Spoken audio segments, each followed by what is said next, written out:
clap in 3, 2. All right. Hey, and then we're just... by the way, just before I forget this, how awesome was that everybody else claps?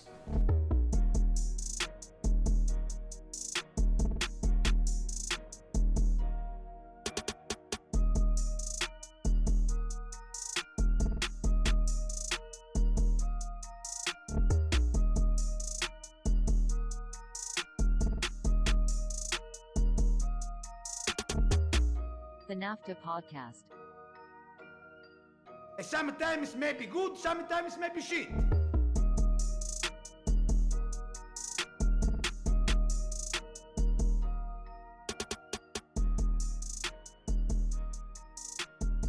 NAFTAA podcast, episode 172.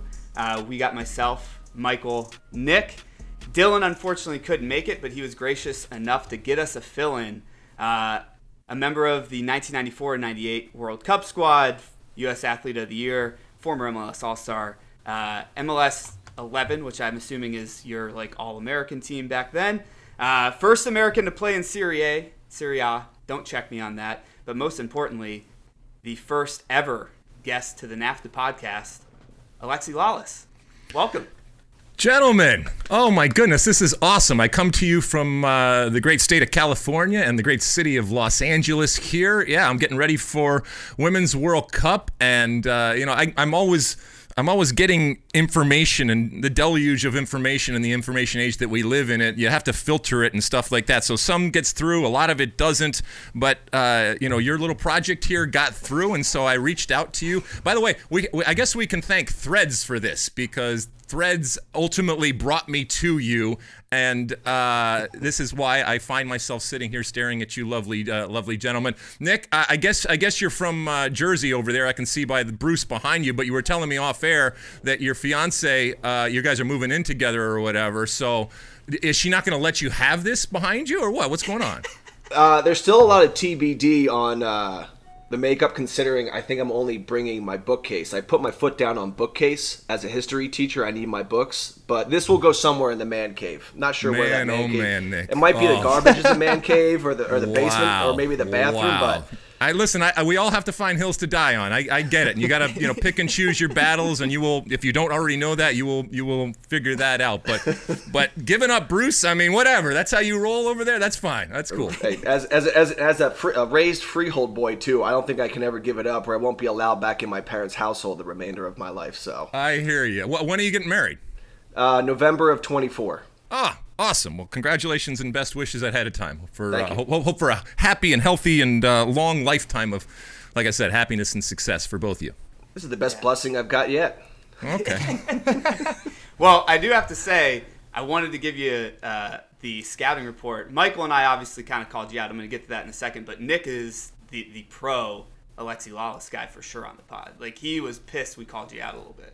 He let us have it. I'm not going to lie. Man. Well, I'm an adopted New Jersey guy because I came out from Michigan and went to Rutgers, exit 9 off the turnpike, and I appreciate that. I appreciate that solidarity. I don't need it. I can certainly defend myself, but the fact that Nick, it says a lot about who he is. Let's be honest. All right, he's not only incredibly good looking from what I can see here, but he's obviously an incredibly intelligent young man. I can't say the same for you guys over there, but I digress. I got to tell you, and we're on me and my other brother were on vacation last week, and I left my phone on silent, and I just wherever he goes, have you looked at your phone? I was like, no. And I see there's 30 text messages. I'm like, what's happening? I'm like, holy crap. This is awesome. Yeah. So, Alexi, hold on. So I've been. There's only so much. You guys are very mysterious out there on the interwebs and stuff like that. There's only so much I can glean from my searches and stuff like that. You said 170-ish types of episodes that you've done. What was the date of the start of the pod? We are gonna start our 4th Premier League season this year. So we go 3 years back. Exact date, I didn't look that up. I apologize. But no, that's okay. No, that's cool. But hell, as you guys know, in the podcasting world, if you get beyond a year, because most people either get bored or other things take place or anything like that. So the fact that you're even around here, that sets you apart. That puts you in the minority. So well done on lasting this long. I tell people all the time, despite our listenership, we're actually a top 10% podcast because we've made it this long. So there we go. Listen, right on the head. Even if you're just talking to yourselves, which is cool. Mostly, and evidently, mostly. Michael. Oh, there's Michael. I didn't know you actually talked, Michael. Well done. All right. Welcome I actually to the talk show. a lot. Yeah. So I want to reference something you just said. You talked about threads. I wanted to ask, because I saw you recently tweeted, don't worry, you're not missing anything over on threads, just a bunch of us trying to desperately out-nice each other. It's painful. So my question to you is, are we actually here because we were the first person on that platform to be a little bit mean? Honestly, I mean, look, if it bleeds, it leads. We understand what clicks and all that kind of stuff. I mean, this is nothing new, right? Just because we live in this information age and the social media world that we live in right now doesn't mean that humans have changed in terms of what attracts them or what tweaks them or what is provocative and all that. So, listen, I scroll through, and like I said, there's only so much. I guess to use modern vernacular, there's only so much bandwidth that I actually have as a human being, and so a lot of it gets lost in the cacophony and the flots and jets and that's out there. But it came through, and whatever it was, there it showed up, and I watched it. Obviously, I disagree with not just the criticism, but the tone and the word choice of the tone. but I also respect the fact that you guys are doing something that you love. Obviously, you've been doing it for a long time. And look, this is soccer. Okay, there are so many more important things in life. I'm incredibly blessed and fortunate to be able to do what I do. I don't take it for granted, but I also recognize in the greater scheme of things, I'm talking about a bunch of men and women that run around in shorts and kick a ball. And we can get very passionate. We can get very emotional. At times, I can certainly do that. At times, I can say and do things that maybe I regret later on. But it comes from a good place. And I believe ultimately that whatever you guys are saying, and not as it relates to me necessarily, but just in general, the things that you are saying, even if they go over the top, even if, like I said, they are words that I wouldn't necessarily use, or that maybe even later on in the fact you might say, well, I should have done this and that. And this is a work in progress. It still comes from a good place. We want this game to succeed on and off the field. I think we all, I don't want to speak for you all, but we all love what this game has become. And by the way, what it has become is the platform and the voices like yourselves to be able to talk about this game and this unique version that we have over here and all these different voices and opinions that we have. It's a good thing.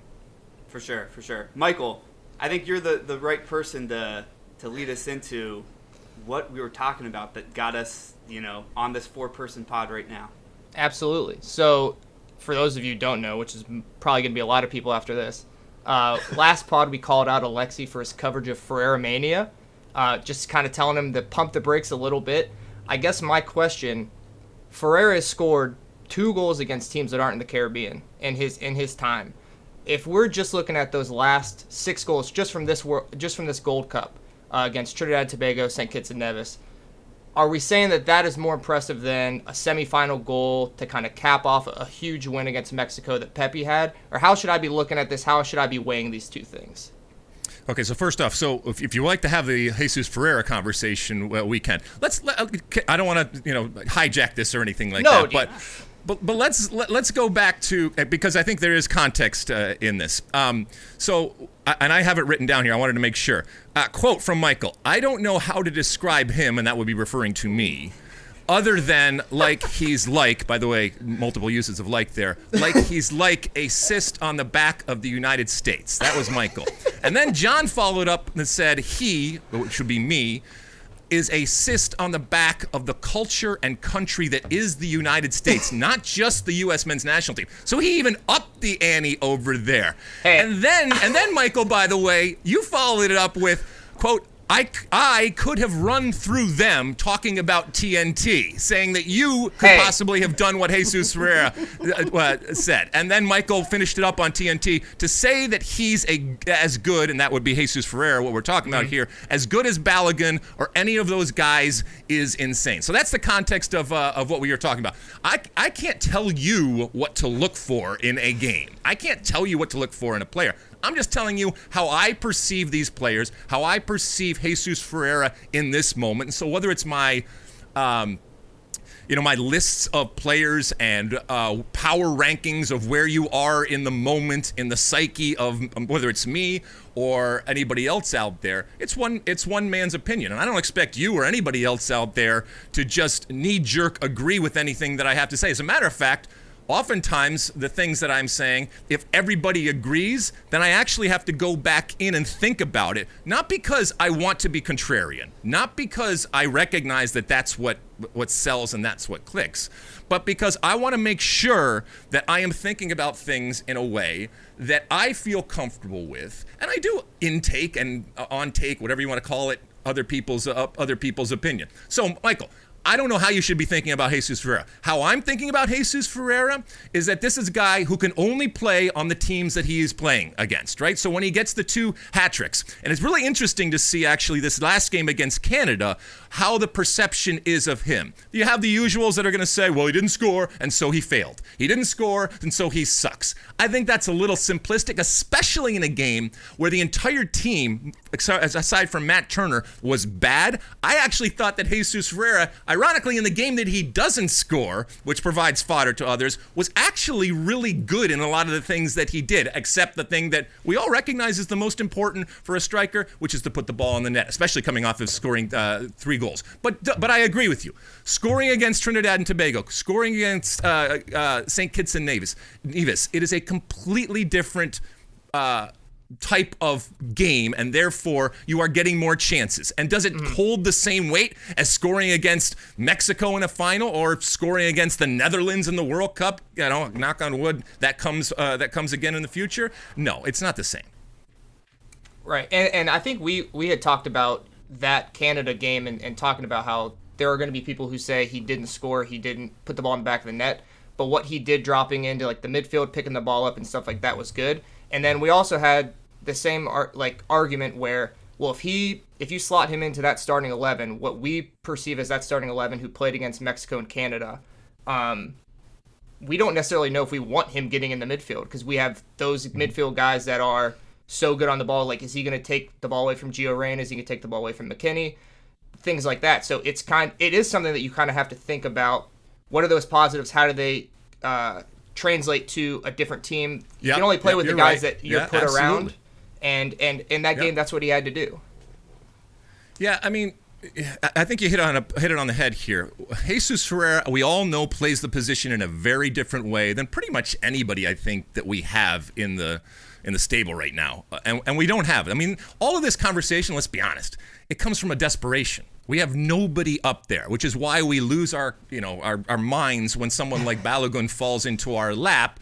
And that's not fair. He didn't fall into that because there was work behind the scenes to get him there. But look, we extrapolate it out, and we have a belief and a hope that it is going to translate. Mm-hmm. But when Jesus Ferreira is playing that position, he wants to be involved. He is not that prototype of a striker that just sits up there, is going to get his 2 or 3 opportunities and pound one of them in and be happy and be very, very good at doing that. He wants to play. He wants to get involved. And that was evident in that he was coming back at different times. And at times that can work, and it can work with Dallas and other places. But that game, it was such a strange type of setup, and the way that this U.S. team approached it, it was not working. Although, he had a couple of different chances here. That left foot shot that popped up on, and he didn't quite get enough of the meat on it there. But listen, if Jesus Ferreira is playing for the U.S. men's national team, it's a different type of player, and therefore a different type of approach that the team has to take. For sure. I think also, obviously, there's a lot more out there that we got to research on your podcast that we know is top of mind for you. One of the things that we had to identify with that I think all 3 of us feel is you talk about an MLS bias that a lot of U.S. men's national team fans have. And I honestly know that I have that. I know that I am setting the bar for someone on Sounders, on FC Dallas, on NYCFC to have to impress me so much more in any type of game than anyone else for me to give them a chance. Is there anything you can do to help us look at the MLS differently? Is there things that we might not be paying attention to? I think it's a great place for depth right now. Mm-hmm. And like, we are identifying ourselves as maybe the problem. How do we fix our own thought process. But you're not the problem. You are the reality. And look, I know people will throw out this is the toxic nature, and I can't make you change your beliefs. I mean, I guess I could try, but you believe what you're going to believe. And again, this is just about sports. But what you are really saying is that a player who plays in Major League Soccer, you are devaluing simply because of where they play. And so my first question to you would be, why? Why does a player who plays in Major League Soccer, in your eyes, not equate with someone that's playing over in Europe? Is it simply because his feet are not on the ground when it comes to Europe? Because he plays in obviously a very, very different league.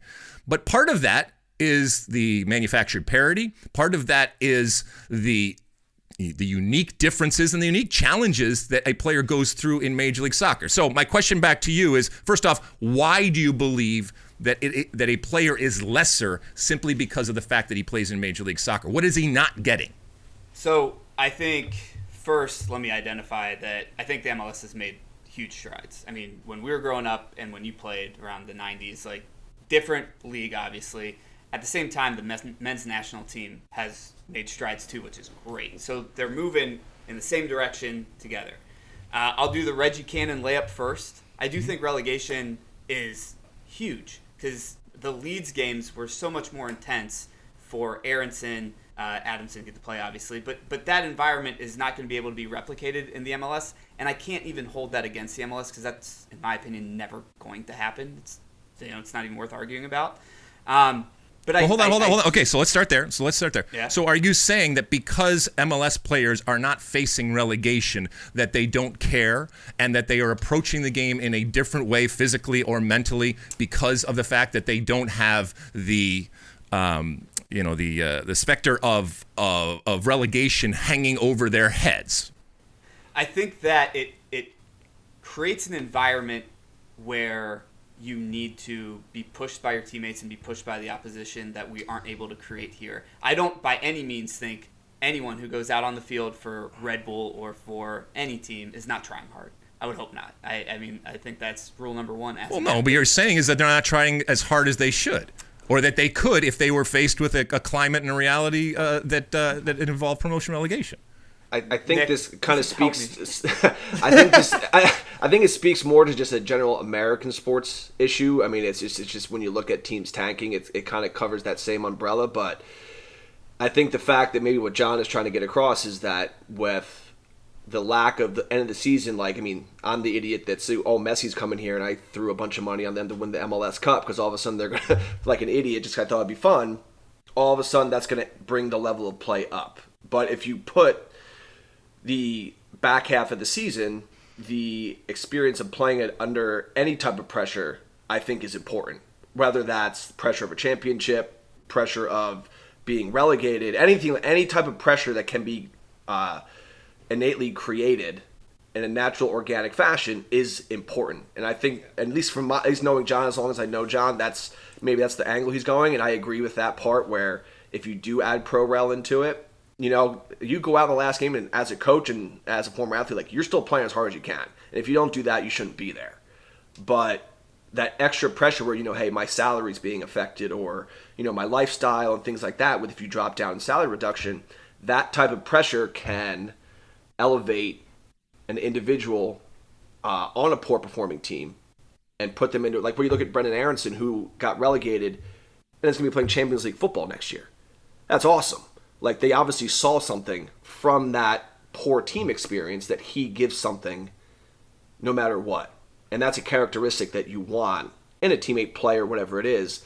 And I think that's kind of what a lot of people, maybe in American sport and even MLS, struggle to get over sometimes. And that's something that I've always struggled with a little bit.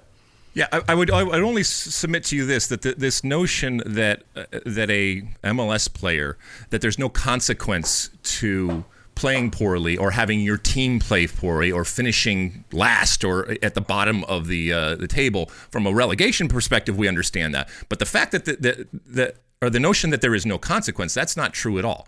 And so what is the greatest motivator in life? To protect and feed yourself, your family, and stuff like that. And that's what these players do.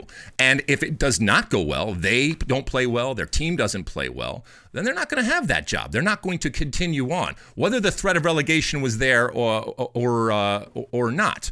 And so, I look at this as it's not disrespectful, because I understand what you are saying, and I can respect what you're saying. And by the way, I've lived pro well. I mean, I played in Italy many years ago before you guys were born, and I lived the situation where we were about to be relegated. On the last game, even a playoff game at the end of the season, we stayed up. And so I've seen the passion, the emotion, and I have, to your point, seen the pressure that a relegation or potential of relegation can put on players. But in no way, shape, or form would I ever look at a player playing in MLS as to not caring or not recognizing that there are consequences. And back to your point about, the way that we look at MLS players.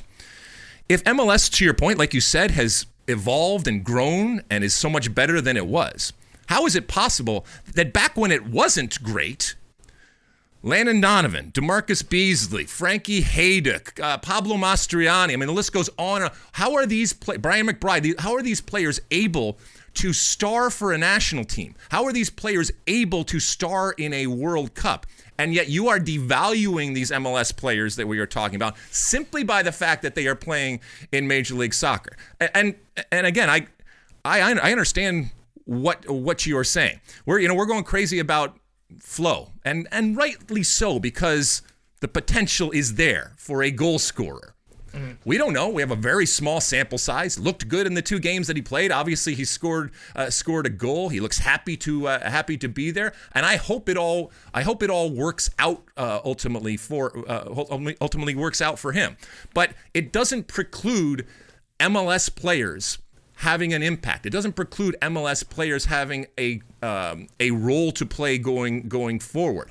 And I'm telling you right now, if Jesus Feirreira was the exact same player and was playing at some team over in Europe, you and many others would have a vastly different view of him. And your perception of him would not only be different, but I would argue that it would change the moment that he sets foot over there, and then it would be, oh, now he's challenging himself. Now he's a good player. Now that first touch that we saw the other day, albeit against lower competition, but now that first touch where he turns with his right foot and it lifts up a little bit and he still adjusts his body and side foots it into the goal. Now that's a product of him being in Europe. That's where it is. So anyway.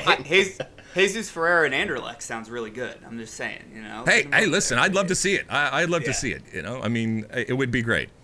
I think just because, you can look at Pepe and Feirreira too, both were at FC Dallas. Like, I think a lot of people, like myself included, view it as now they had successful seasons there. They kind of tore it up. Now Pepe is challenging himself. He's going to these other leagues. He went to the Bundesliga, and now he's in the Dutch league and everything like that.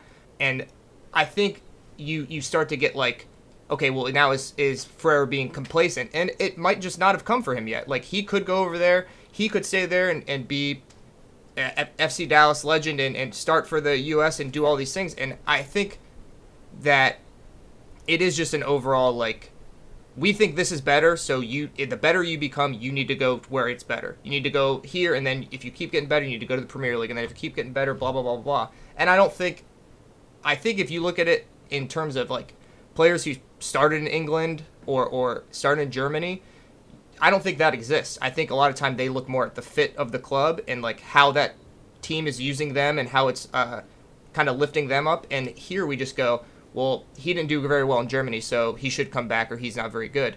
And then the same thing, like, maybe that Feirreira hasn't had that opportunity to find the club that he fits with, or maybe he fits with FC Dallas, and we should just kind of be content with that and happy with that. Well, you're baking into the equation now that the player, and to use your words, is not challenging himself.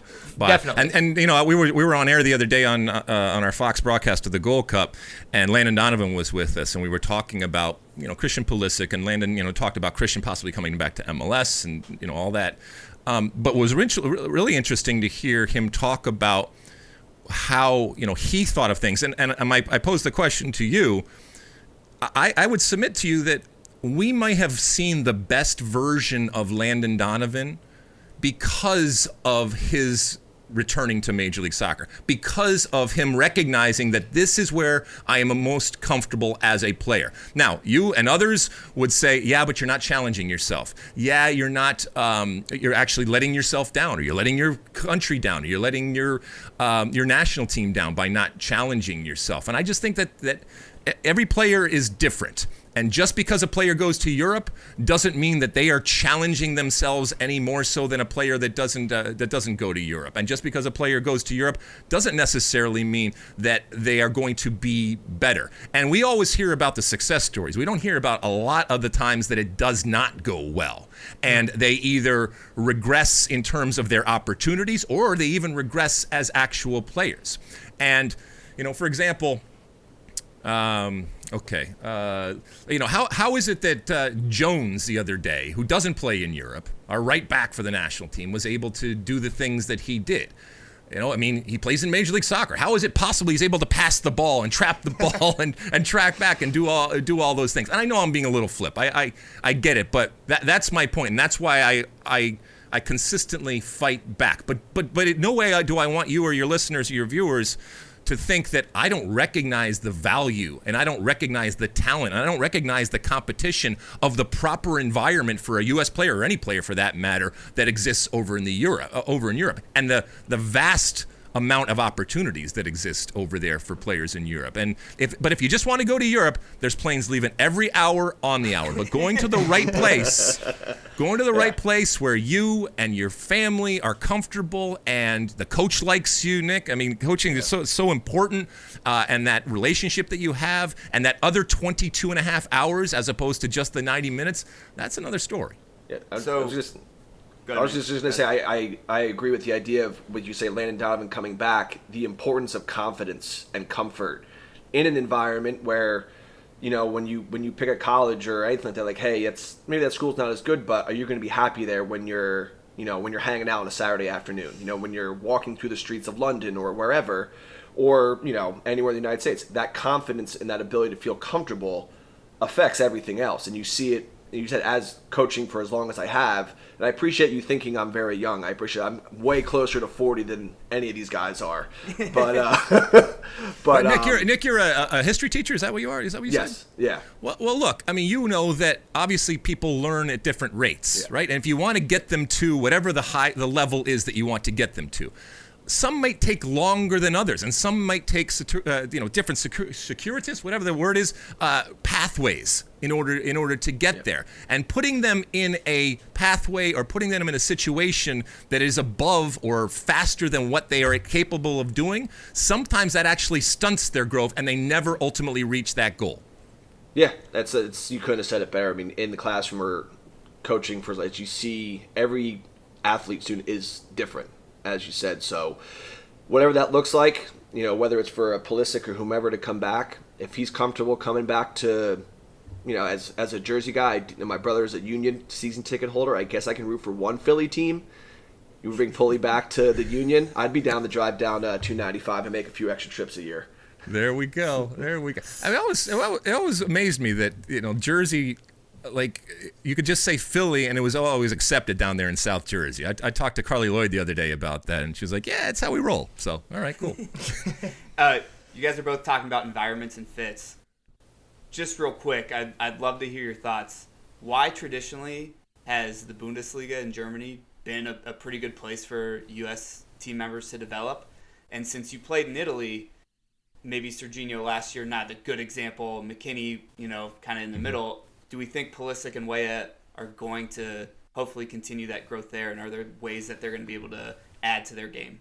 Okay, so a couple of things when it comes to Germany and Germans and that mentality. One, I think that there for a long time has been an appreciation of the undermined talent, not undermined, but undermined talent when it comes to the United States. And they have recognized that there is incredible talent that they can get that's cheap and that is available.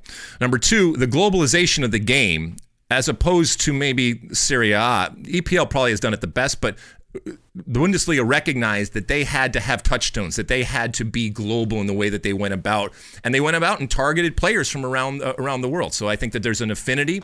I also think that from a coaching perspective, that Bundesliga coaches, whether they're German or not, but many of them are, there is a respect for the type of player, and I know we're generalizing a little bit, but the type of player that Americans are, and a lot of it is relative to their upbringing and the opportunities and resources that they have. It produces a type of player that I think is conducive to the German game and the German culture. And then, finally, I would say that this is a situation in the Bundesliga where they have looked around the world, and like I said, they want to be global and they want to do things that resonate with folks out there, and those pathways and those connections have existed. And I think they're also, to your point, John, about ingrained type of attitudes and preconceived notions that we have, and let's be honest, biases, and I got them too, believe me. I think that there is a much greater openness to an American player, and there has been for a long time, and that's why it's been beneficial. I think it started to change a little bit, and certainly last to come around maybe would be Serie A, which is nice because it opens up for more opportunities for players. Because, I was there decades ago, and it was basically scorched earth. I don't know if it was me or whatever, but they said, no, we're not going to do that again. That was a big mistake. Awesome. The one thing that we wanted to ask a question about it, but to be totally honest, every person with a mouth that likes soccer has asked you any Berhalter question possible. Sure. So what we want to know and what we want to ask of you is, look, we view the rehiring as like the most boring thrill ride over the past X amount of months that it's been going on. And again, looking at all of your podcasts and content, we're in agreement that the off-the-field stuff, it should have been no reason to have him not have the job, right? It's the concern that I have, and I don't think everyone on the pod feels this way, but there were some tactical things that I was like, man, I think we can do a little bit better. Has he hit his ceiling? I think Pepe not getting to go to the World Cup, maybe Feirreira on the back line against the Dutch, I was like, And then it makes it doubly difficult because I defy you to find a more successful caretaker coach than what BJ Callahan's been able to do, essentially, and give us a lot of excitement for the chances that were created in that Nations League and be able to kind of step on the throat of some of the opponents and add another goal instead of sit back. Are you able to give us a pep talk? Because we're back in on Greg, but we want to get excited again. Yeah, so first off, what BJ is doing is wonderful for him. And I look, I don't talk to Greg, but if he were here, I think he would say this is actually a good thing. Because by all accounts, BJ wants to continue on with Greg when Greg comes back and be part of his staff. So can you imagine this experience now in your assistant coach having gone through that? I will push back a little in that, the excitement and the entertainment that we saw a couple years ago when Greg basically did the same thing, and I know BJ hasn't won the Gold Cup yet, but still, what happened with the Nations League, and then obviously what happened right on the back with the Gold Cup, that was exciting, that was fun. When it comes to the actual rehiring of him, you said take off the off-field stuff. The off-field stuff is really what changed my mind, because I have for many years, and I still believe this, that one cycle and done. I think it gets stale, and I think bringing in somebody that doesn't completely change things, but can do some different things, I think is important, especially for a group of players that they get used to what's happening, and you got to kind of keep them on their toes. And I recognize this. I raise my hand. This is much more of a personal type of feeling that I did not want what happened to Greg Berhalter to win. And I've said this on my pod and many times. And I raise my hand that it has nothing to do with X's and O's and soccer and all that kind of stuff. It's just, if they were already going to bring him back, and the off-field stuff is what postponed it for so long, and then they go through the entire process and still come to the conclusion that this is the best person, then I'm okay with that. I will ask you, though, that, what is it that you think limits Greg Berhalter? What do you think when it comes to the game? You mentioned a couple of personnel decisions that you disagreed with. But from a tactical perspective, what is it in the game that he can't see but Pep Guardiola can see? Or that he can't understand but some other coach can understand? And I think that's a really great question. I think that there also, again, I need to identify that Greg has never gotten to coach the front line as it was together in that Nations League, because That's I true. think that for me as a fan, and again, I'm 34, so I'm probably a little bit older than I look too, but long as I can remember, I don't think I've felt the dynamicness of a front line and excitement, the chances they were able to create than in those two games. And I think obviously there's going to be some recency bias too, Sure. but in my head I'm like, I don't want to go back from this. I don't, and obviously the Gold Cup's an entirely different roster, which I think is the craziest. I know you can't play everyone, through 2 months or whatever, but it's crazy to ask a coach to do that, and I think BJ Callahan's done an incredible job. But I think sometimes, and Nick and I talk about this a lot, is there's a lot of sitting back. There's a lot, sometimes we feel like, hey, let's get a goal and try not to lose. And I think that's a thought process that I've had, or something I've identified where I'm like, man, I think we have the talent now to not have to play that way sometimes. Yep. So I my think that Greg Berhalter has a responsibility to you and to all of us. And I will hold him to account in that, he's gotten to a certain extent a get out of jail free card here, and it could have gone a completely different way. But with that, I think he has to show us that he has evolved, that he has progressed, and that it's not just the same thing. And I'm not saying completely abandon who you are and your ethos and your identity or anything like that. But to your point, you have to be reignited. You have to be refreshed, and you have to be brought back. And by the way, that is Greg Berhalter's charge. And he is going to have to win back people that didn't think either in the moment he was good or after all the craziness happened, thought that we should have moved on. And many like yourself that believe that he is limited as to what he can do. So he's going to have to prove that with, maybe some more in his arsenal, he says, all right, we're going to do some different things. And I think, so he's got, like I said, I think he's got some work to do to win back folks and to prove that he is worthy of this incredible gift, by the way. To be the coach, potentially to lead this team into 2026, that's why there were plenty of people out there that wanted to have this job. It is a great gig, and with, like we're saying, with all this talent that is coming to bear right now, and this young generation that now will be in the prime of their career, I still think that this is a plum job with incredible opportunity, and Greg Berhalter's very lucky, let's be honest, to have been given this opportunity yet again. Before I kick it to Nick, because I know he's going to talk to you about some of the grassroots and youth Sure. questions we have, or one. I know Dylan had one request, not being able to be on the pod. Is Jim Curtin would have been a good fit, being the head coach of Philly coming in? I think he was pulling for him personally. I would have had no problem at all. I would have supported it 100% had Jim Curtin been the coach of the national team for a couple of reasons. One, I think he's a really good coach.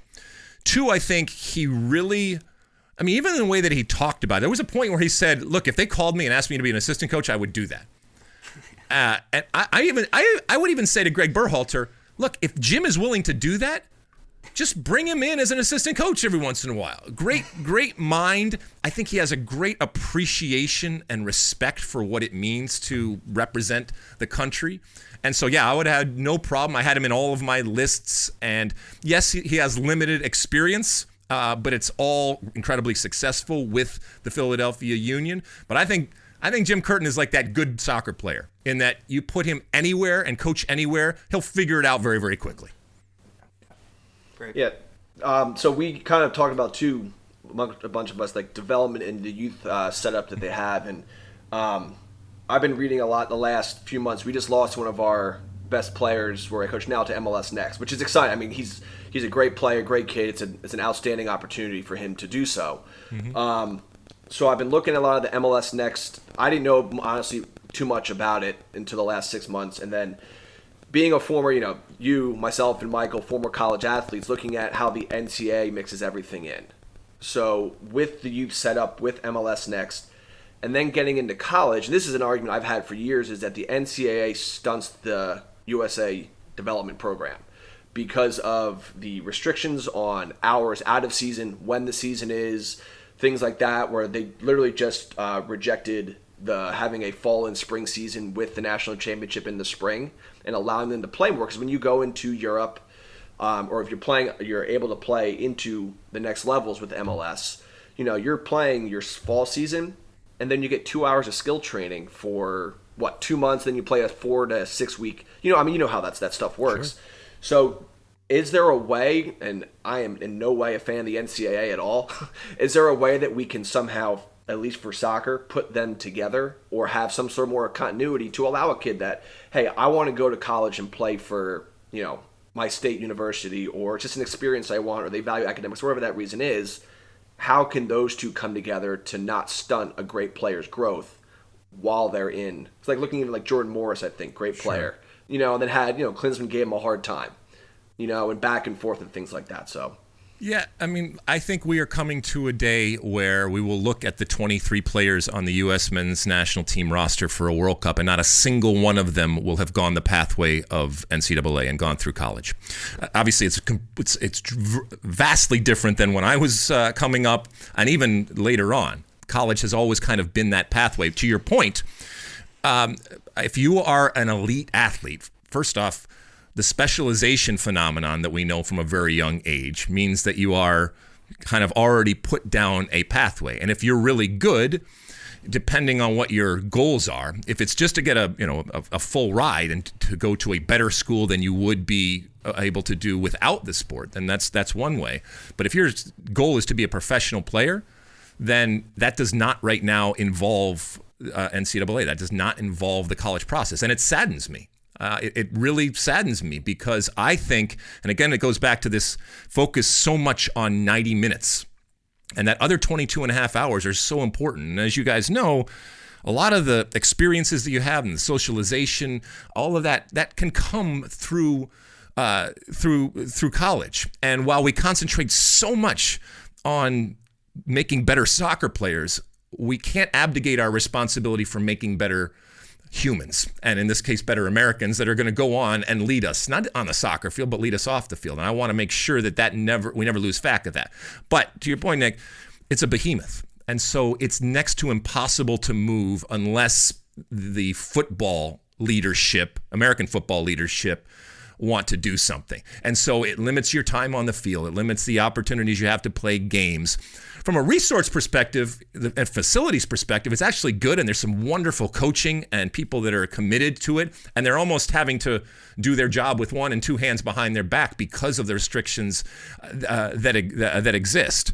But I also think that there is this, there's this thing sitting in front of us that has been there. It's an existing infrastructure. It has a history that if we could find a way to tap into, we could get the best of both worlds and use it to develop better soccer players, but in the process also develop better people and give them the education that for many of them they are now foregoing. And remember when Landon Donovan was one of the first generation to bypass college and to do it in a very different way. And I talk to him all the time, and I think if he's honest with himself, he recognized that it worked out okay in terms of the opportunities that he had, but he also missed out a little bit on that opportunity and that experience of going to college. So that's a long way of saying, I can't fix it. I don't know if you can fix it. People have tried. Sasha Surowski over there at Maryland has brought together people over the years to try to figure out a way to at least tweak it to benefit and to make it more appealing, but I just don't see it changing. And as a matter of fact, I see it going the absolute opposite way. Yeah. And we talked a lot about, too, you say, with access to making not just better players, but better people. The unaffordability of club soccer. Yep. As opposed to now, hey, you can be a great player and go play MLS next a little bit, but then, hey, but I'm going to use that to go to college. It just provides, there's got to be a way for more access to those institutions to allow more equity across the board for everybody to have the chance to go experience college, if that's what they want. Or whatever it is. There's got to be some sort of... Is the NCAA ever going to do it? No, but there's got to be some sort of collective as far effort as to make it better. as far as pay to play, I mean, look, I would love nothing more than every man, woman, and child that wants to play soccer to be able to do it for free. But that's utopian. That's not ultimately going to happen because free soccer costs. Somebody has to pay for free soccer. By the way, you pay for soccer all over the world. It's not just in the United States. To your point, it's too limited as to where that free, quote unquote, free soccer is, and whether it's the MLS academies that can absorb it and they recognize that they are creating an asset and a long-term asset that's going to hopefully appreciate as they go on. That's a good thing for the game, but. I want everybody to be able to play and everybody to get those opportunities. However, we don't use the same argument when it comes to necessarily, piano lessons or dance lessons or everything. That everybody pays for those, and it sucks. Believe me, I have to pay for them, and some people are able to afford it more than others because that's the way that life works. But when it comes to soccer, it also kind of frustrates me and interests me, to be quite honest. This notion that everything should be free to everybody. And that's just not how the world works, and it's just next to impossible to be able to do that unless we would have unlimited funds to be able to spread it out, and everybody gets to play soccer, has the best facilities, has great coaching in a safe environment. That's again a utopian type of way of looking at things. Yeah, to that point, I will shout out Two Bridges FC here in New York. It is, if you make the team, free. It's totally free, and they are really, really great at developing players and actually getting them into college as well. So no one on there listens to this. Free plug for sure, but I just know of it because I live here in New York. Shout to Two Bridges FC. Nice. Well done. Well done to them. Yeah, absolutely. So we have a rapid-fire section. Okay, let's do it. Of questions. It's going to be sprinkled in with a tweet that you put out because we want to get some more context on it, on how you had some ideas to improve soccer just in general. But Nick, go ahead and start us off. Yeah, as obviously in your younger days with the Flowsman that you were and myself, a little summer shortcut here, who has the best hair on the men's national team? So we've just seen the return of the mullet, evidently. I thought we had put it to bed and buried it, but Cade Cowell coming in with that mullet. And if you saw, it's not like a 80s mullet like I would sport. There's all sorts of incredible work that goes on in the side. He had like a cross going on and stuff like that. So I really enjoy what he's doing. I actually, from a broadcast perspective, when Weston did the red, white, and blue kind of stuff, any type of hair, Megan Rapinoe or anybody, if you're going to change the color of your hair, that's awesome because it makes it much more identifiable. I love all that kind of stuff. Obviously, I have a history when it comes to hair. Would that I could grow it again, and certainly in the way that I did once, but that was a long time ago. So yeah, I'm really. Did you see in the Canada game when Schaffelberg came on and they were like battling mullets? Yeah. It was incredible. I felt like I was back in 1984. Can you rate Michael's hair for us, please? Oh, let's see what you got, Michael. Let's see what you're working with here. Oh, look at this flow. Oh my God, that is a fine head of hair that you have. I bet you the ladies go crazy with that. When you play, are you a headband guy, or what are we looking at? Ponytail, sensitive ponytail guy, or what are we looking at? I'm a ponytail and bun guy. Oh, you're the bun guy too? God. If you could tell, I'm showered with Liverpool stuff, so Darwin Núñez is my hero now. Right. Like he has that bun goes back. I try to replicate it. I can't do it physically. I don't look like him, but try to do at least the hair.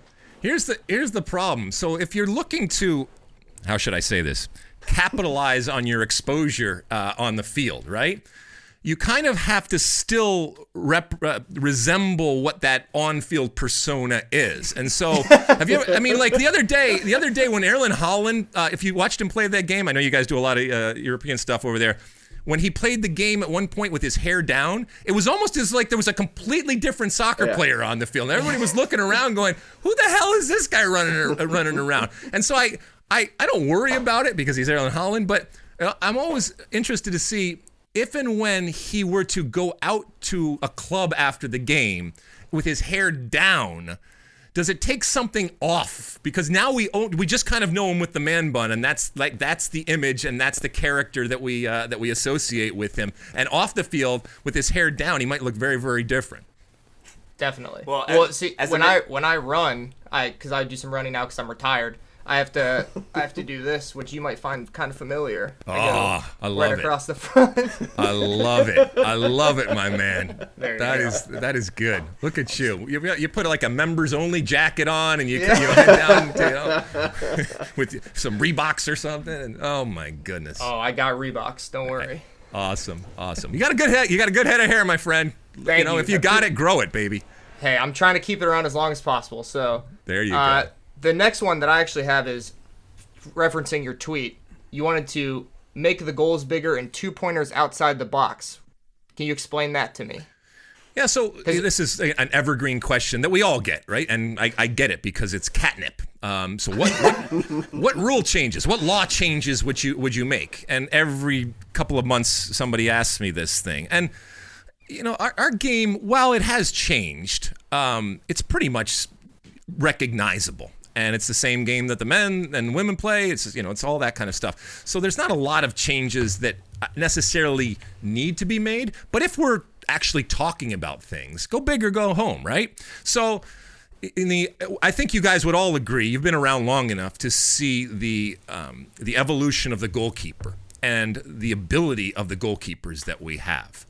And, they're a necessary evil, but, we got to keep them around anyway. And far be it from me There's two keepers on this pod right now. Well, listen, far be it from me to make your lives any more difficult. But I always said, well, every single one of those balls that hits the crossbar, hits the post, or just goes right over, if we add another foot all around, then maybe it encourages more goals. Maybe it wouldn't always work out like that, but maybe it would work. And it wouldn't fundamentally change the way the game is played, but it would maybe encourage more shooting, and it would it wouldn't give the advantage as much as it has become to these incredible goalkeepers that we have. And let's be honest, the game is not for goalkeepers. Making the game more difficult for goalkeepers actually I think should be a goal. Making it easier and encouraging more goals in a game that is notorious for its dearth of goals, I think that would be a priority. So that would be one of the things. And then, long distance shooting, as we all know, is an art. And for some, in some places, it's a lost art. And it's very difficult, which it makes it very special when you see long distance. Who was it? Martinique the other day that scored a bunch of long distance goals. Anyway, the ability to shoot long distance I think is good. And if you add incentive to people to hit long distance shots by having 2 goals, I think that would be interesting. And again, this is all spitballing type of things because for every action there is a reaction, and so I would recognize that maybe the way that you defend players would be different. And maybe now you actually, if that guy is thinking about taking that shot, you have to calculate, well, first off, is he able to even hit a shot that's going to challenge our goalkeeper? The percentages are already low, although I have my bigger goal now. So that was my thinking when it came to those different things. Trust us, as Cleveland Cavalier fans, we're really aware of long-distance shooting, right? Dealing with the Warriors, right, and how it's changed the game. So we can only imagine.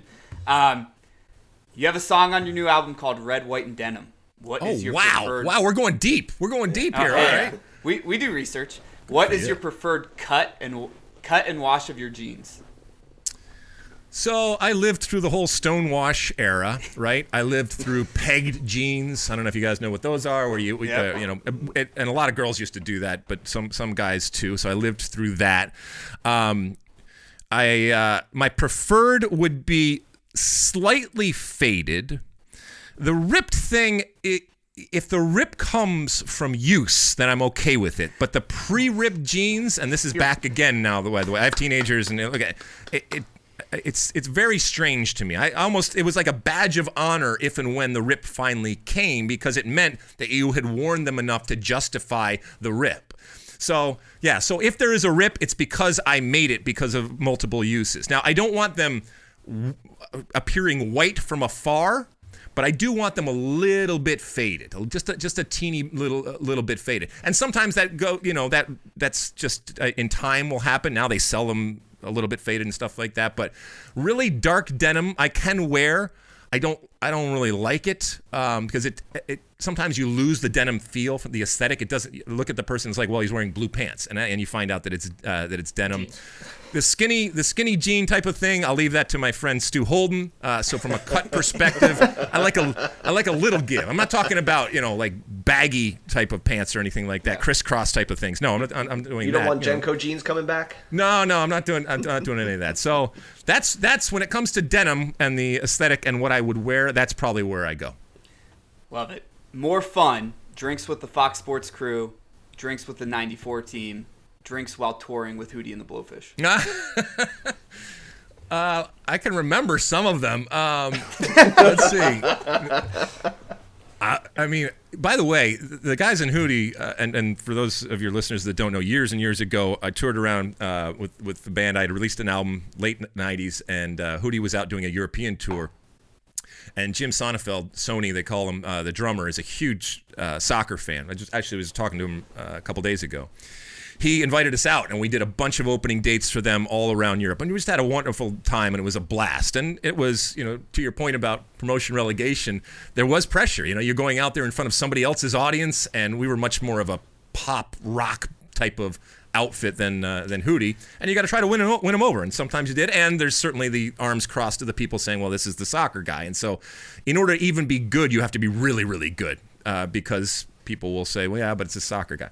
Anyway, so that was fun. But I still think we have a blast with the Fox people. It's not the 94 guys. And it's probably, it would probably be the Fox people. And we're about to embark on yet another, World Cup adventure down under with our women. So I leave on Thursday, a few days from now, if you're listening to this.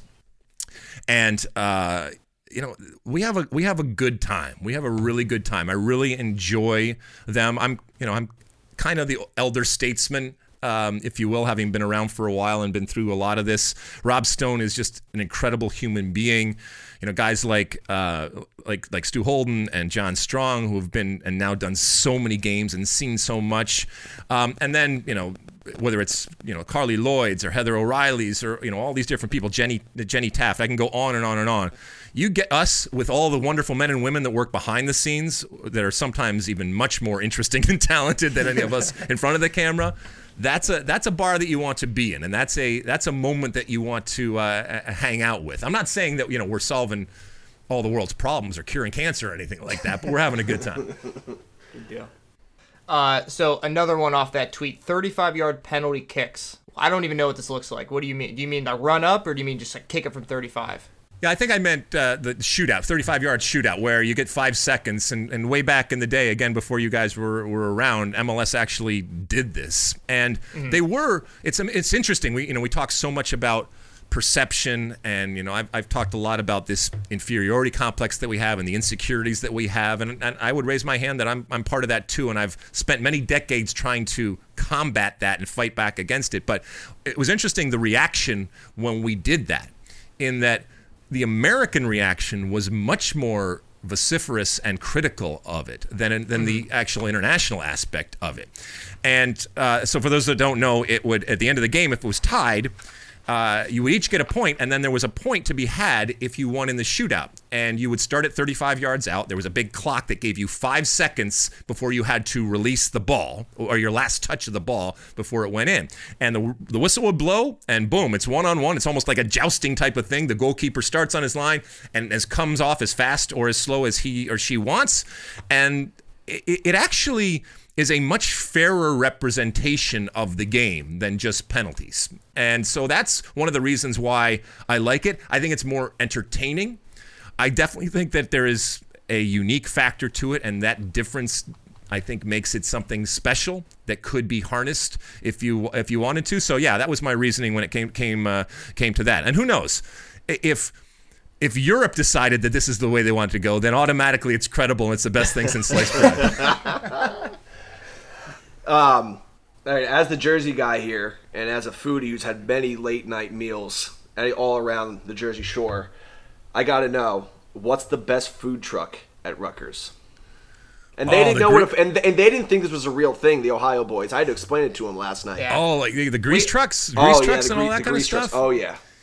I mean, look, I'll be honest with you. A lot of times when I showed up there, I was not in the best of states, and so that's the only time you could ever have right, those exactly. Only time you can have and those these sandwiches. are these are after you've been out and had a wonderful night, and you're with your buddies and you're drinking and stuff like that. It's cheap. My go-to at that point would have been falafel type of stuff or souvlaki type of stuff, anything in a pita, to get some absorption, if you will, into your system. So all those are great. And so they had the grease truck, stuff your face as a restaurant, those types of things, all that kind of stuff. I loved. I had a blast, by the way. I was coming from Michigan, and I had never been to New Jersey. And my dad basically drove me to New Jersey, exit 9 off the turnpike. He slowed the car down barely, kicked my ass out, and said, "Good luck." And I showed up at Rutgers University, State University, and I was given a crash course, an immediate dose of Jersey. And it was the best thing ever happened to me from a soccer perspective and from a social perspective. It was just incredible. And I learned so much. And I was completely a fish out of water to begin with. But, you sink or swim, or fish or die, or whatever the sayings are out there. I figured it out, and I had a blast in New Jersey and my time at Rutgers. I got a bumper sticker behind my desk at school that says New Jersey, the greatest country in the world, and I still believe that's true. It's awesome, and it's so much more than the turnpike and all the things that they say. It's beautiful, and the people are wonderful, and to your point, the history that exists in that. I read a lot of history books and listen to a lot of history podcasts and stuff like that. And the history, just when it comes to New Jersey and what that meant, and even the crossing of the Delaware and how that played in southern Jersey and all that kind of stuff. It's an amazing place, and great institutions. Whether it's, I actually bounced at Princeton while I was at Rutgers. I would, to the extent that one can bounce down at Princeton. I mean, I would go down to this Mexican restaurant and kind of stand outside as the Princetonians would walk in. There weren't a whole lot of fights. I wasn't kicking a lot of people out as they got their nachos and guac.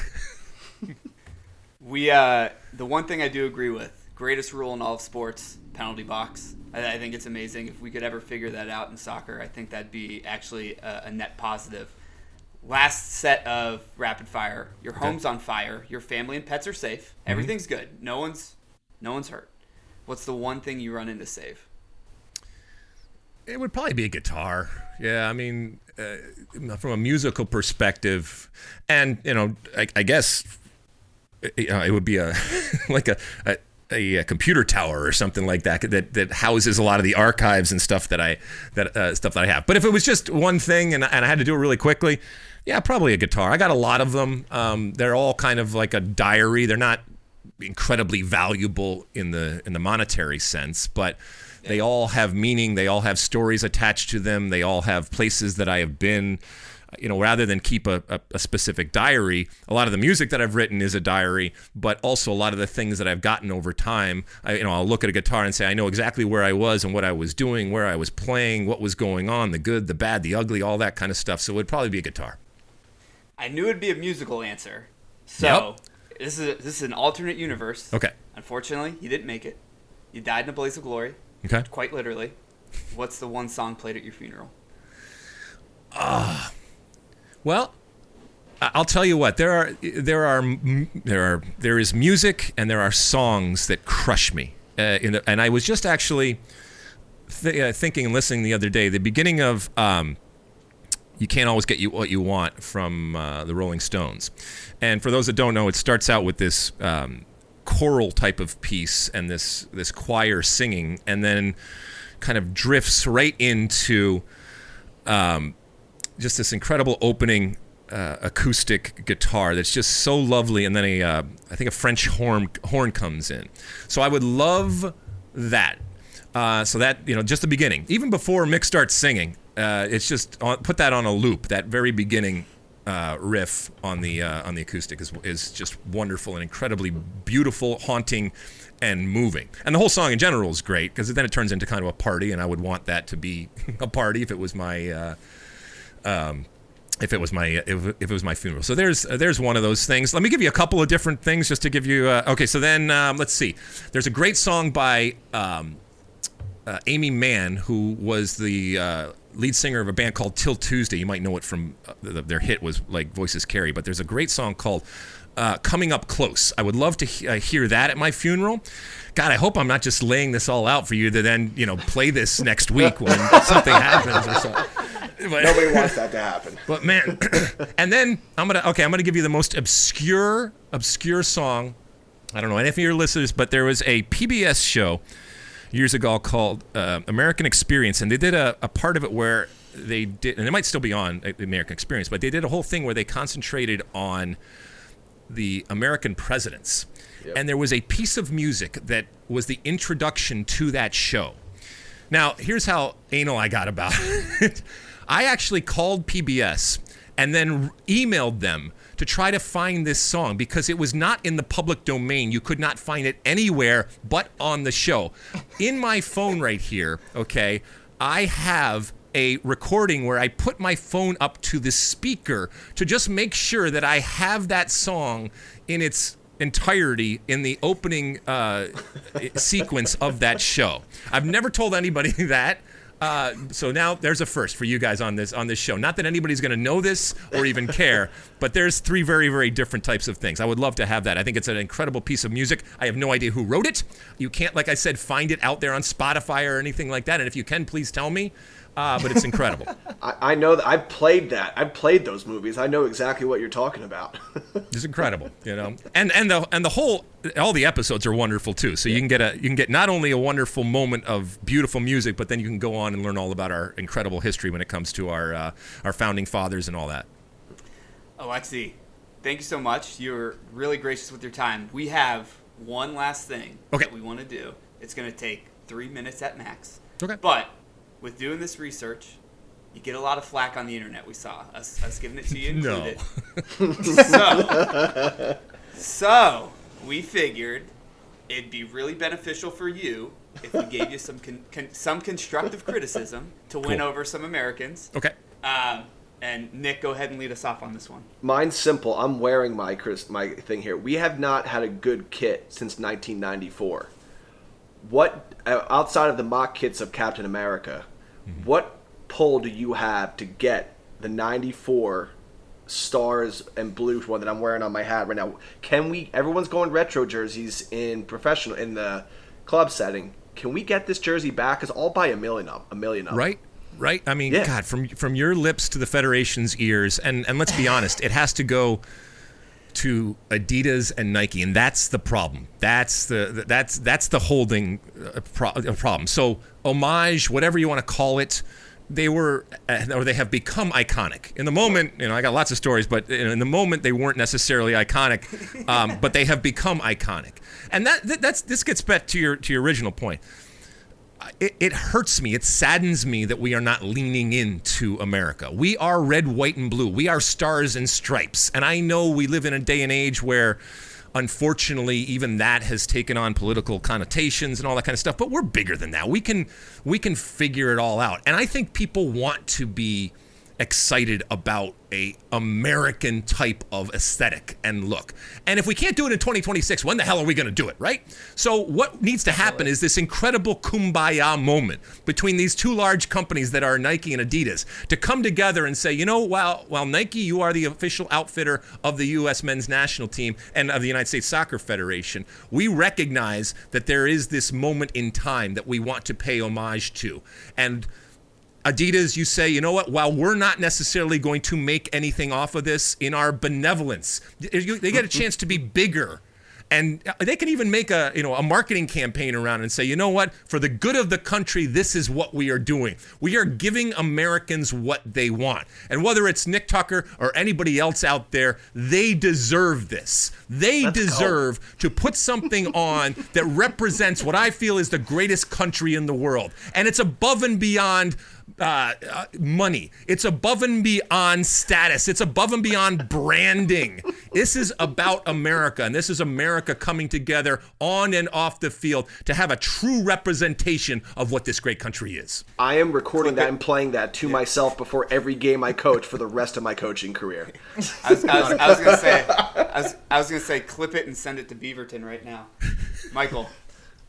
So the only thing I potentially have gone as hard on as you is VAR and handballs and all the rules and everything.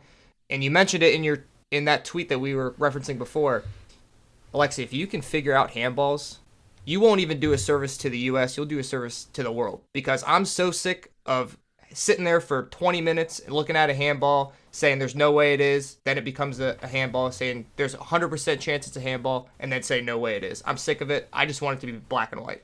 Yeah, I mean, look, the game is subjective in a lot of things, but some things don't need to be, and this is unnecessarily subjective, and it causes consternation. It causes delays, to your point, to the game, and the rule and the interpretation of the law, is vital here. And so what I have argued is that, you know what, just make it so that if it hits your hand or arm, it is a foul. If it happens obviously in the box, it's a penalty. And the argument against that, but I don't even think that's an argument against it, is that, well, now what are defenders supposed to do? Well, they're going to do what they're doing anyway right now. You, in order to be a good defender in 2023 with the advent of VAR, you have to play with your hands behind your back. I know it sucks, but again, I look at it as encouraging attack. I look at it as encouraging more goals. So I have no problem with it. And that's spoken like as a defender. I get it. And so adapt or die, okay? And I think defenders are already doing that. But then this moment where we're like, well, did he increase his shape, and did he or she actually mean to do that? What was the intent? All that goes away.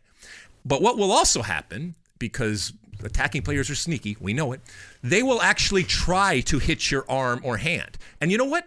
More power to them. If they are good enough in that moment when everything's going 100 miles an hour and they're getting into the box to actually hit your hand, good. Go right to the spot. You know what else it will make people do is, if you're a defender, look, my first line of defense is now going to be even more so outside of the box, because I can't afford to back up into the box. And so if I have to take a foul there, I will, but that's going to lead to more yellow cards. If I have to do things that in order to stop it, if I have to have myself out in a situation where it's one-on-one with space behind me more so than I like, that's okay, because again, it's encouraging the attacking player. So I don't have any pull, but I can scream and yell for this. I don't know if it's ever going to change, but I do think you're not alone, Michael, when it comes to the frustration of, well, looking at the law and saying, well, does this really relate to the law? And is this interpretation this? And I guess I don't want to get rid of all the subjective nature and the gray area of the game, but in this situation, I just think we can make it much easier. And then everybody can argue about whether they should have even been in that position, but nobody's arguing about whether it actually hit the hand or arm or it didn't. All right, last one. It's me. I hope you had a good time. One. I did. Nick, as he said, a teacher. Michael's a pharmacist. You're going to find out here in a second that Dylan and I work in sales. We're obviously like the fans. We get the fan perspective. Whatnot. We're sometimes I think we feel like some of the talking heads, don't know what's going on from the fans' perspective. So, once a month, once a quarter, once a year, maybe once a decade, throw us on your podcast. You want to come on the pod? I would go in a second. You would? All right. Yeah. Listen, it's interesting. It's interesting you brought that up. I was talking to my wife the other day. With obviously, all of our lives changed dramatically with COVID and that crazy period that we lived through. And it's not that long ago, but it does seem like, ages ago in some ways. But one of the things that it did is, I was traveling a lot, and I was being able to go to games and, be around the game and be around soccer people. And because of COVID, that almost stopped on the day. By the way, I love your dog back there.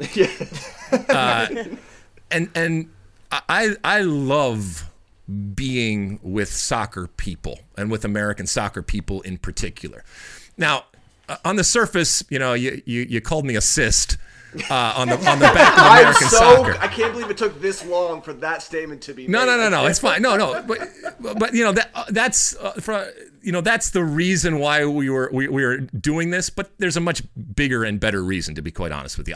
I love this conversation. I could do this for hours, not just because I love to hear myself talk, but more importantly, I gain so much. And believe me, yours is not the only podcast that I've done. I don't care if it's big, small. It really doesn't matter to me, the numbers. I care that people like you have a passion. And, you guys are doing this for no reward other than you love the game. And you like each other, obviously.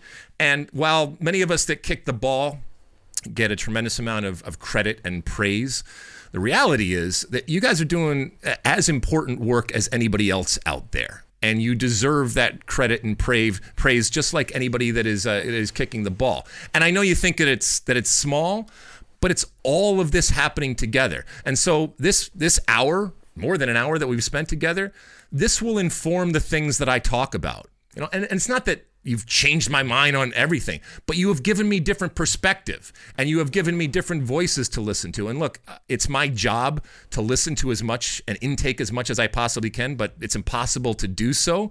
And so the personal, this is personal in 2023 is on a Zoom call, but it's the best that we can get. The ultimate is to be in a bar with you guys, or to be at a game with you guys, and to hang out with you personally. And hopefully someday we can actually do that. But hearing you guys talk about the game, seeing the passion that you have for the game, it warms the cockles of my redheaded American heart. I love the fact that you are doing this. You're not alone, by the way. There are many people out there that are doing it. Many that believe I'm the Antichrist, or will gently tolerate me, and everywhere in between. But that's neither here nor there, because ultimately it's not about me. It's about the game. It's about pushing it forward. And it is a labor of love, but it's still a labor. It's gotten a whole lot easier because of so many men and women that have worked for so long, but it's not done. We still got a lot of work to do, and we still want to bring as many different people into the tent as possible. And what you are doing on a weekly basis is at least exposing it to more people. And even if one person just wanders in and says, hey, this soccer culture is pretty cool, and the people I'm hanging out with are cool, and the game's simple, you'll figure it out eventually, and they stay in that tent, that's one more convert. And this is all about spreading the gospel, and it's what we've all been doing for a long time. So I want to thank you guys for, however it happened. It doesn't really matter, but it happened. I consider you guys now new friends, and you have made me better in the job that I do. And I make plenty of mistakes. I still got a lot to learn, and hopefully many years to do it, notwithstanding my funeral procession music that I've told you all about. But hopefully it's a long time from now, and I will continue to grow, and I will continue to change.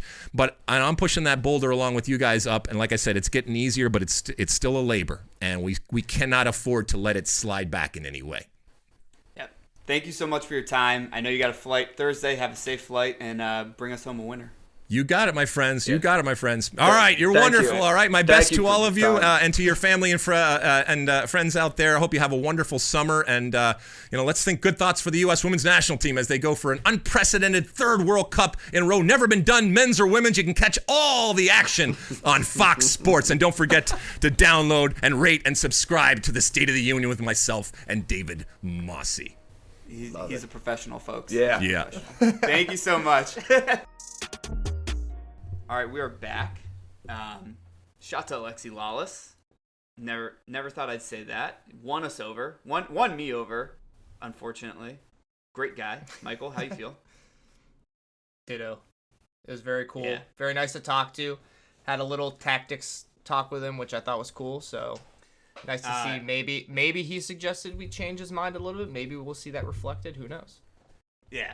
I had to ask if we could jump on the pod. Didn't really answer that one. That's fine.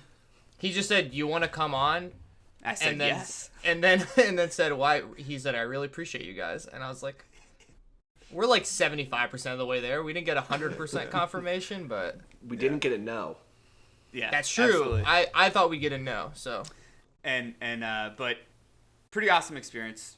Thank you again to Alexi for jumping on, and wild that it came together because we have a knack for using the English language in a unique way, and maybe called him a name. And, you know, however you get there, it's just like the Busio goal, not goal, at the end of that Canadian game. However you score, dude. It doesn't matter to me. Right place, right time. Yeah, absolutely. Speaking of, we had the in-studio commenter and host of the Gold Cup on, and we didn't even ask him about the Gold Cup. That's the NAFTA difference right there, baby. So we're going to talk to you about the Gold Cup. The United States moves on. They're going to play Panama in the semis. Mexico versus Jamaica is on the other side. I watched the Canadian game. Michael, I think you watched a little bit of it. Did everyone here watch it? I watched the whole thing. Well, I watched second half and extra time and pens. Yep, same here. It was a struggle. Definitely not as free-flowing, not as much to hang your hat on as being a positive. I think if you just listened to the Alexi portion, I think we all agreed that Feirreira actually played really well. Didn't get a goal, but still played really, really well. And then my only point is, like, we say this all the time in the Premier League. Sometimes when you win games like that, it means even more to you. Like, it's like a win on the way to a championship, and that's what we got to hope is going to happen for the U.S. team. For sure. Sorry, I'm trying to kill a fly in here while I'm talking to you, so forgive me. Yeah. But I do agree, because I not to make this completely about the awesome experience we just had, but like they were also talking about the game and everything, and Landon Donovan was talking about, you know, they have to play a game in less than 72 hours, and physically what that means playing 120 minutes. And I also think that there is that mental side of it where if you come out of that game, and especially what was happening at halftime, and especially the tempers that were obviously kind of flaring up, it kind of gives you a little bit like rejuvenated, you know, drive to go win this. And, you know, these are all, what, I think I saw a stat where it's like 2% of our World Cup minutes are on the pitch right now, whereas like Mexico's like 70% and like Canada's like 40 and stuff like that. But it definitely is good motivation for these guys. It's interesting to see how we'll play against Panama, because we don't really know the makeup of that team unless you really like start to, this guy was on the A team, this guy's on the A team, blah, blah, blah. But I still think we can win it. I still have a lot of faith in them. We'll see Wednesday. But yeah, the Canada game was pretty sick. Yeah. Nick? I mean, any you don't thoughts? get that. You don't really see that many games that's not against Mexico. The intensity that you get and that type of experience. So maybe getting that with this young group, dealing with obviously some adversity and just finding a way to just basically just plow the ball into the net somehow. And you know, as they say, what does it say? At the Anfield, the cop sucks the ball into the net. You know, as they like to say sometimes, like that kind of happened with that the tying goal, especially like within 3 or 4 minutes of giving up the lead. That's some valuable experience, not just for the tournament, for a lot of guys if they're going to have any futures or whatever that future looks like. With the national team was great, and also it's just nice to take Canada. Hey, you know what? Just remember, who's your daddy, you know, and maybe let them think, you know what, we'll give you a second to kind of hang out, let you think you can do it, but we're still the boss. Don't forget that. Yeah, I actually love that Canada has raised their game enough, and obviously the United States has at the same time, but that this is now a rivalry too. I think it makes it better that instead of just circling the Mexican game and then being let down sometimes if you tie or you lose to Costa Rica or Jamaica, who's usually on the fringes, I think now that you have two teams that you're just like, I can't wait. I can't wait for this game. It means a lot. I think it's really great for the region and for CONCACAF and for the United States as a whole. Let's do predictions really quickly. Let's start on the opposite side. Mexico and Jamaica are going to be playing. This Jamaican side has a lot of players that I think all of us think are pretty dang good. And the Mexican team, Michael, like you said, 75% of the World Cup minutes. It makes sense that they continue progressing. Let's start with you. What do you think your prediction is here? So I can't get over the fact that Jamaica-Guatemala like was closer than I thought it was going to be. I thought Jamaica would kind of roll them, and they did win 1-0, but Guatemala definitely put up a fight against them. So I think I also picked Mexico to lose last round. I think I've kind of switched a little bit here. I got Mexico over Jamaica. Even with that talent, I think that there's more consistency with the Mexican team from the back to the front. So I got Mexico. Nick? I'm going to go the complete opposite of Michael. Shocker. Didn't see that one coming. I'm going to go with Jamaica. I think the revitalization with some new blood and the fact that they're just flying high, and Mexico is still trying to figure out who the heck they are right now. I think it's Jamaica. I am right there with you. My envision is a 1-0 win by Jamaica, and it's a Mikel Antonio goal. Like, it's just a willed-in goal. I do think if that happens, they got a pretty good shot in the final, no matter who they play. That team's good, and we saw that in the first match against the United States in their pool. Those new guys are a little bit of a difference maker, and if they're on, that team's tough. I'm going to go 1-0 Jamaica. Plus, I have to try to get a different win over Michael so that I can win this thing. I think we're tied right now in predictions.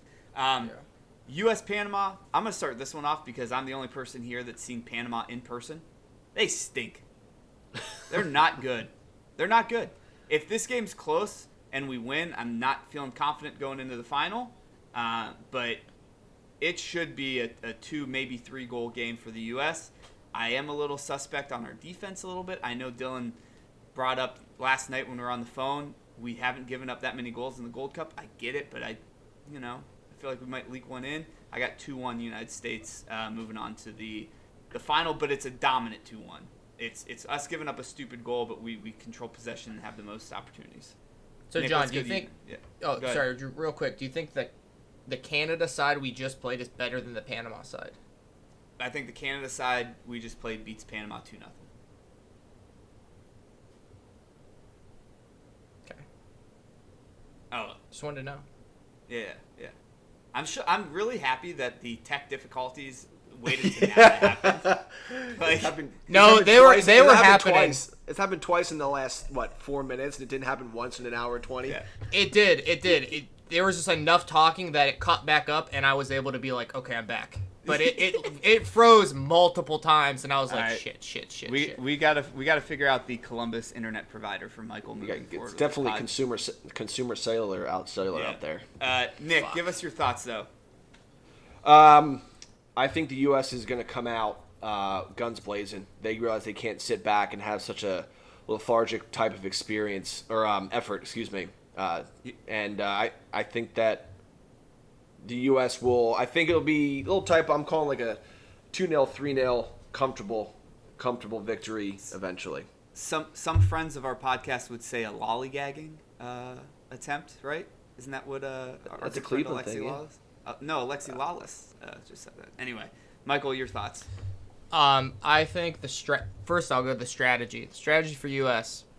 is that first 45 is super important. I think that they are going to want to get a lead, maybe get a 2-goal lead, and then kind of bunker down and conserve themselves a little bit because, like, that last half hour, they're going to be tired. Like, you don't play 120 minutes, not get 72 hours, and aren't at least a little bit gassed.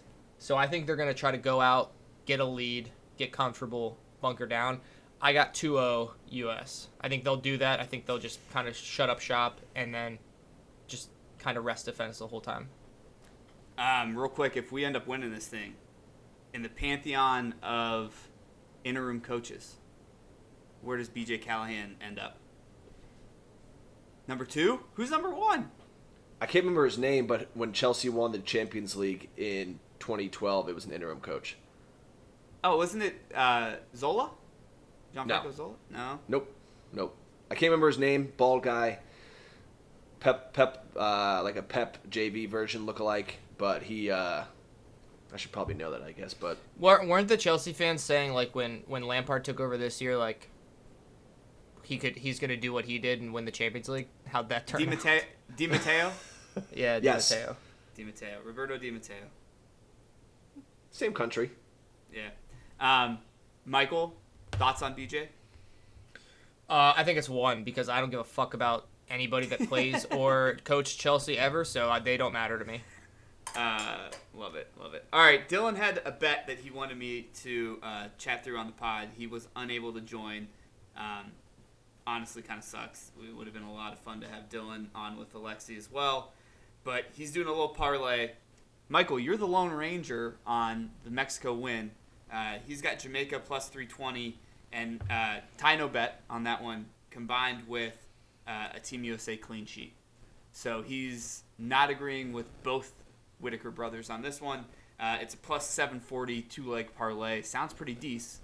Throw some money on that. And in all honesty, don't want to get sappy here, but shout out to Dylan. If Dylan wasn't on this pod, we wouldn't have Nick. If Nick wasn't on this pod, I probably wouldn't have as much disdain as I did for Alexi Lalas at one point and wouldn't have cut that TikTok the way I did. Wouldn't have put it on Threads. We wouldn't have had the podcast we had today. So, Dylan, you weren't here, but definitely were in spirit. Appreciate it. Wow. Yeah. Elegant, as always. Yeah. Well spoken, right? Anyone got a joke? Nick, you got a joke to get us out of here? I really wish I had. Didn't even think about that. A good joke. No, Panama's back line. Let's go put up 6. There you go. All right. That's the NAFTA podcast. Our first guest down. Anyone else who wants to join, bang my line. You know how to get a hold of me. But we'll put this out and go USA. John, let's just start calling famous people medical abnormalities. Hey, it works. It's the secret sauce. One for one. 1 for 1. All right. See you, everyone.